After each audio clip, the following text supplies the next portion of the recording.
Okay, today we're going to start Chapter 4, which is Forces and the Laws of Motion. Now, everyone has heard about a force before. When you were in elementary school, your teacher probably told you a force was a push or a pull, and that was a good definition for elementary school. And then when you got to middle school, or maybe in elementary school, you learned about Newton's 3 laws of motion. So the first law you learned about was the law of inertia. And that said an object at rest stays at rest.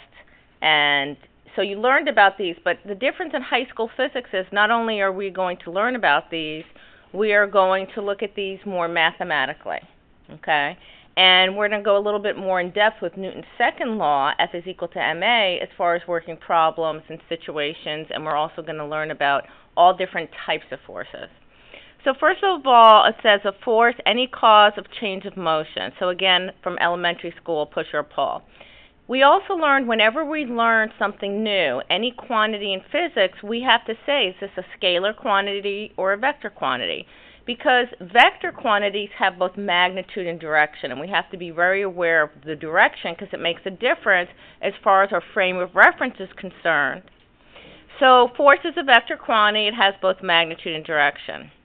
So forces change the speed and direction of an object. They cause acceleration. There's all different types of forces. Now, we're just going to deal with one small portion of looking at types of forces in this chapter, and then later on throughout the year, when we get to other chapters, we're going to deal with many, many, many other types of forces. So these forces are not just limited to Chapter 4 in our textbook.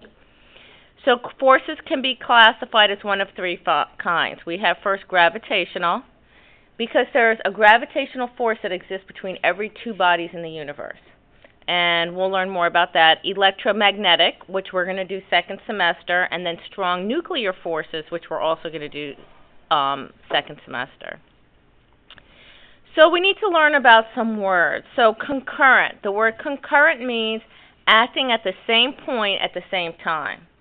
So if I was to go up to somebody's desk and push on it, and then somebody else comes up and pushes on the desk at the same time, and we're pushing in different directions, we're both applying a force to the same object at the same time, and again, that's called concurrent.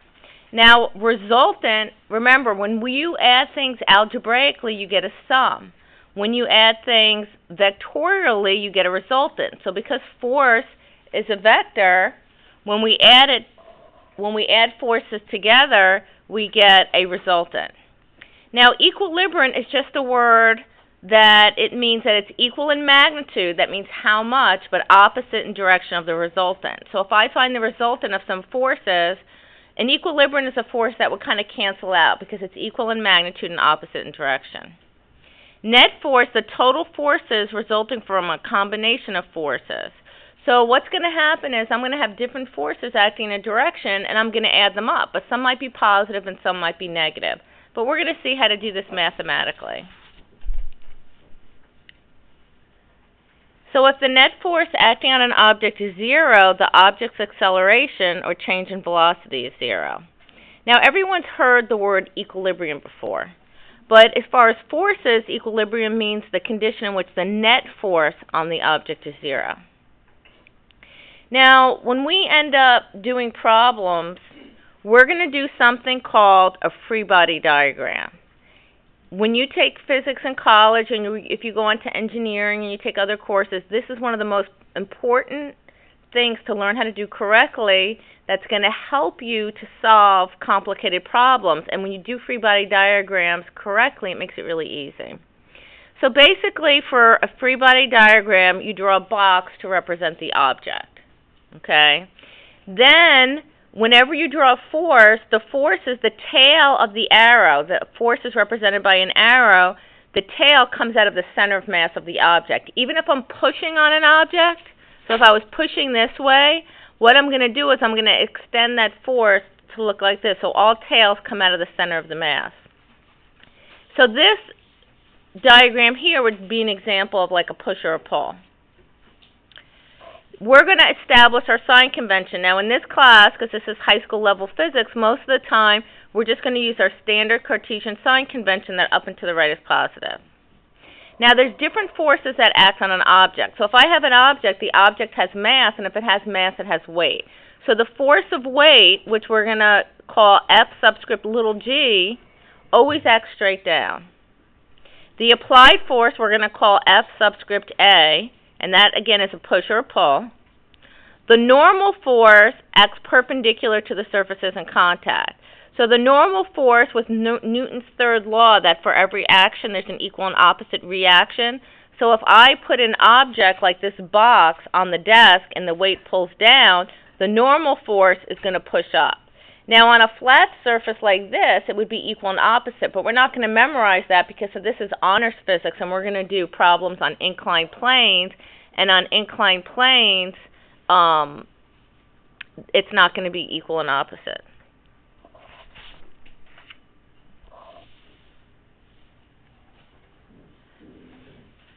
So, again, the normal force is always perpendicular to the contact surface. So right there, that's the key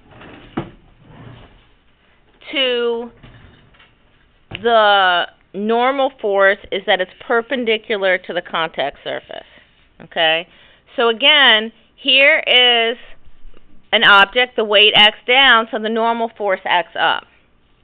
The frictional force always acts parallel to the surfaces in contact and opposite the direction of motion. Now, these are just the basics, but we have to learn all these things. So here's a illustration of a free body diagram in certain situations. So it says an egg is free falling from a nest in a tree. Neglect air resistance. So the free body diagram looks like this. All we have is the weight acting down.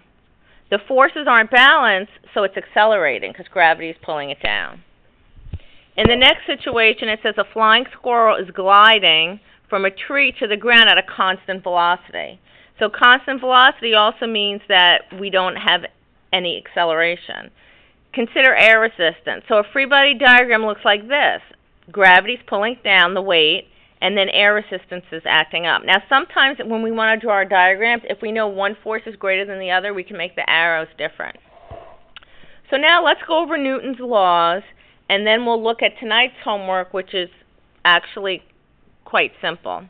Newton's first law, again, it says an object at rest remains at rest unless acted upon by an unbalanced force. An object in motion continues to move at a constant speed unless acted upon by an unbalanced force. So Newton's first law describes inertia, and inertia and mass are directly related. The greater the mass, the greater the inertia. The less the mass, the less the inertia. Now, let's think of a situation like this. I think most of you probably rode the school bus to school in middle school, right? So in middle school, the bus driver probably always screamed at you, like, don't stand in the aisle while the bus is moving. And if you stood in the aisle when the bus was moving, so let's say you were going to like Jupiter Middle or Independence, and the bus driver is driving down Military Trail, and you're standing in the aisle, and the bus is going 45, miles an hour, and then all of a sudden the bus driver slams on the brakes. What happens to you? You fall forward because you and the bus were moving together at 45 miles an hour. So when they turn on the brakes, your body still has that tendency to go forward. Okay? So we've all felt and seen examples of inertia. We're going to do a lab on Newton's first law, and I'll do a demonstration when we're done with the notes. So again, inertia is the tendency of any object to oppose a change in motion. So inertia causes buildings to collapse in an earthquake because the buildings tend to stay at rest while the earth under them moves. What's really interesting is, in the United States, we've come a long way with design as far as taking inertia into consideration for earthquakes. So one place in this country where we have a lot of earthquakes is California. And what's interesting is, whenever there's an earthquake in California, you compare an earthquake with a certain population, and then you compare it to earthquakes in other places of the world, you'll see that less people die, there's less damage. Now, earthquake death is directly related to population. Like the greatest earthquake ever recorded was in Prince William Sound in Alaska in 1964, but not that many people died because not that many people were living in Alaska in 1964. But when they compare even, let's say, there was one earthquake in the late 1990s. There was one in Northridge, which is a suburb in California of Los Angeles. And then there was an earthquake in Kobe, Japan. So these two earthquakes both occurred in cities that had about the same population. The earthquakes were both the same magnitude. In the United States, less than 100 people died. In Japan, over 10,000 people died. Well, what was the reason for it? It had to do with structures. In Japan, a lot of the roads collapsed, and people were on the roads. Buildings collapsed. Why didn't as many buildings and roads collapse in the United States? Because in the United States, scientists realized that when seismic earthquake waves go through a rigid building or a road, because of inertia and because of, let's say, a concrete road or a concrete building being really rigid, what happens is when the earthquake goes through it, it causes that rigid structure to collapse because inertia says an object at rest stays at rest. So what they've actually done is, in the United States, they have made the buildings and roads more flexible. So when the earthquake wave, the energy from the wave travels through it, the building tends to bend and shift a little naturally, and the roads also shift. So they've actually made the roads and buildings more flexible. I mean, nothing that you would notice, but they're actually flexible, so when there's an earthquake, they're not as rigid, and they can sustain an earthquake. So other countries are now recently just starting to look at what we've done with building codes in California and other areas that have a lot of seismic activity. And again, it all goes back to inertia, so it's very interesting. Okay, so mass is the amount of matter a body contains. The unit for mass is a kilogram. The symbol is m, and this is a scalar quantity. We already talked about mass. So mass never changes no matter what. And I put kind of, because what happens is that if you take some type of physics class in college that's more theoretical, you're going to learn that mass doesn't change the same. As you approach the speed of light, your mass decreases. Okay, but we're not going to be worrying about that. It's like in this class, we never take air resistance into consideration, but some of you might at one time. So I don't want to teach you something that's incorrect. Okay, but for us, we're going to say mass stays the same. Okay, so weight is a measure of the pull of gravity in an object. Now, weight is a vector quantity. Weight is actually a type of force, and weight is measured in newtons because all forces are measured in newtons. Now, the weight's going to vary depending upon the object and the distance from the center of that gravitational force. So, this is our equation for weight. F of little g is equal to mg. And we're going to, again, call this little g because later on, when we learn about universal gravitation, that constant, the universal Newtonian gravitational constant, that's big G. So we're going to call this little g. So F subscript little g is the force of weight in newtons. All forces are measured in newtons. Mass is measured in kilograms, and the acceleration due to gravity is measured in meters per second squared. So here's our first example. It says, what is the weight of a 7.2 kilogram mass on the Earth's surface? So I'm going to write my given. I need to be careful with my sign convention. So little g is negative 9.8 meters per second squared. The mass is 7.2 kilograms. And I want to find my weight. So F of g is equal to mg. So 7.2 times negative 9.8. So what does that negative mean here? The negative means, according to my sign convention, that it pulls down, so the weight always acts down. Okay? Okay, now we're going to look at Newton's second law of motion, and this is an equation. Newton's second law of motion says an unbalanced force that is acting on an object will produce an acceleration. So Newton's second law is F net, so the net forces, that means adding up the forces going in that direction, is equal to ma, mass times acceleration.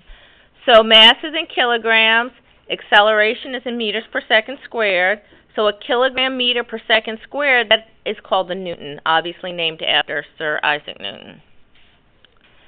If we look at the equation, the greater the force, the greater the acceleration.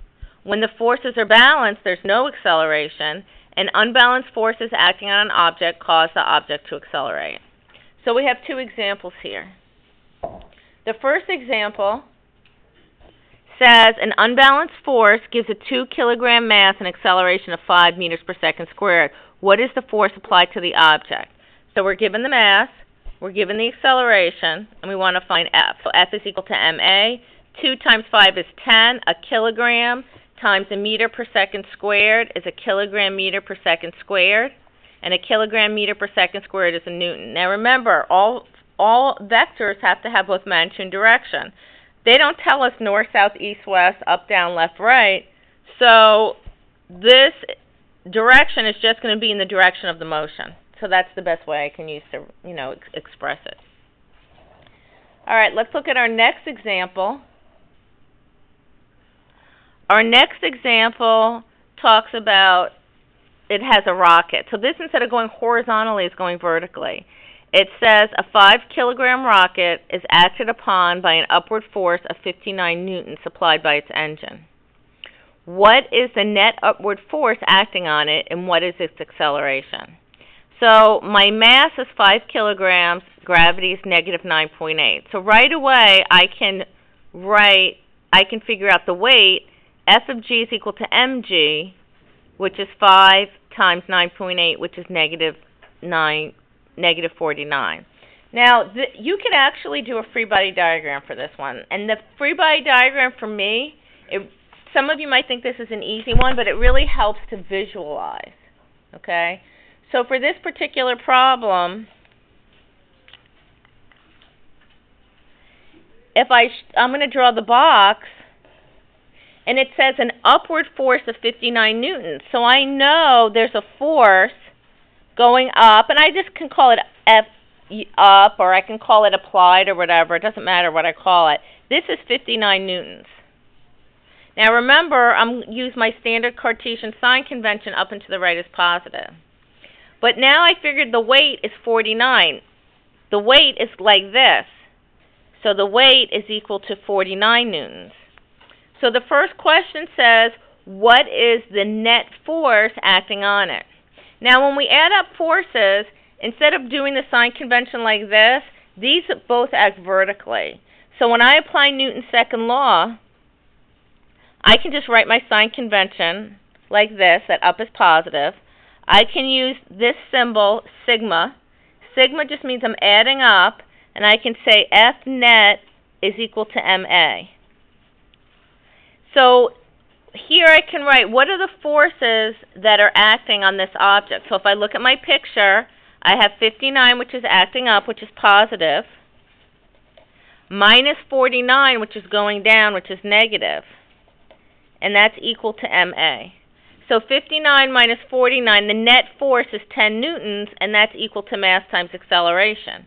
Now if I want to do the B part, I can use this for the B part. The B part says, what is the acceleration? Well, I already know the mass, so I can say A is equal to F net over m, which would be 10 newtons over 5 kilograms, and I can do 10 divided by 5, and my head is 2.